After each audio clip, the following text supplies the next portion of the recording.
YouTube channel the electrical point. आपने अपने आसपास के लोगों से और इलेक्ट्रीशियन से ये कहते ज़रूर सुना होगा कि आपके पंखे की स्पीड कम हो गई है, इसमें कैपेसिटर या कंडेंसर लगा दो।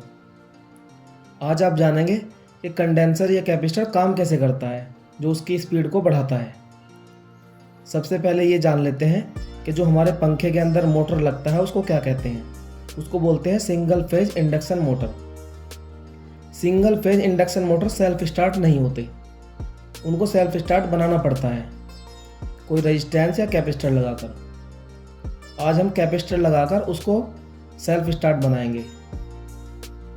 हमारे पंखे के अंदर दो चीज़ें होती हैं, स्टेटर और रोटर। स्टेटर वो हिस्सा होता है मोटर का जिसके अंदर वाइंडिंग होती है, और हमारे पंखे के अंदर दो वाइंडिंग होती है, स्टार्टिंग वाइंडिंग और मेन वाइंडिंग।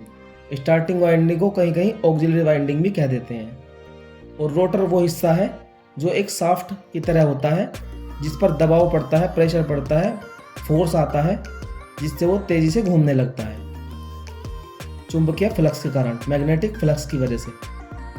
अब जान लेते हैं मैग्नेटिक फ्लक्स जनरेट कैसे होता है। आप ये दो तरह की वाइंडिंग देख रहे हैं, स्टार्टिंग वाइंडिंग और मेन वाइंडिंग।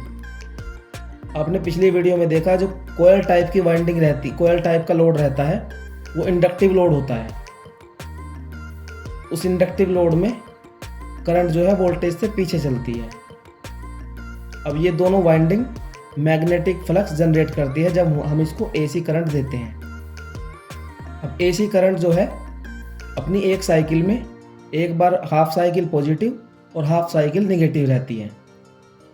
अब जबकि दोनों वाइंडिंग हमारी इंडक्टिव है तो फ्लक्स भी एक ही तरह का जनरेट करेंगी। जब एक तरह का फ्लक्स जनरेट करेंगी तो एसी की एक साइकिल में एक बार फ्लक्स नेगेटिव होगा, एक बार पॉजिटिव होगा, तो जो हमारा रिजल्टिंग फ्लक्स रहेगा वो रहेगा जीरो, तो हमारा पंखा नहीं चलेगा। अब हम स्टार्टिंग वाइंडिंग के सीरीज़ में कैपेसिटर लगा देते हैं, कंडेंसर लगा देते हैं। अब जो एसी की साइकिल है, जब हम कैपेसिटिव लोड लगाते हैं, आपने पिछली वीडियो में पावर फैक्टर की देखा होगा, जब हम कैपेसिटिव लोड लगाते हैं तो जो करंट है वो वोल्टेज से आगे चली जाती है, लीडिंग हो जाती है। अब जो है एक वाइंडिंग तो हमारी लैगिंग है, मतलब कि पीछे है वोल्टेज से करंट, और एक में वोल्टेज से आगे है करंट। तो अब इनके बीच फेज डिफरेंस पैदा हो जाता है, फेज डिफरेंस। अब इनकी साइकिल जो है एसी की अलग अलग रहेगी, इनके अंदर 90 डिग्री का या 90 डिग्री से कम फेज डिफरेंस रहेगा। अब ये रोटेटिंग फ्लक्स प्रोड्यूस करेंगी, घूमने वाला फ्लक्स प्रोड्यूस करेंगी।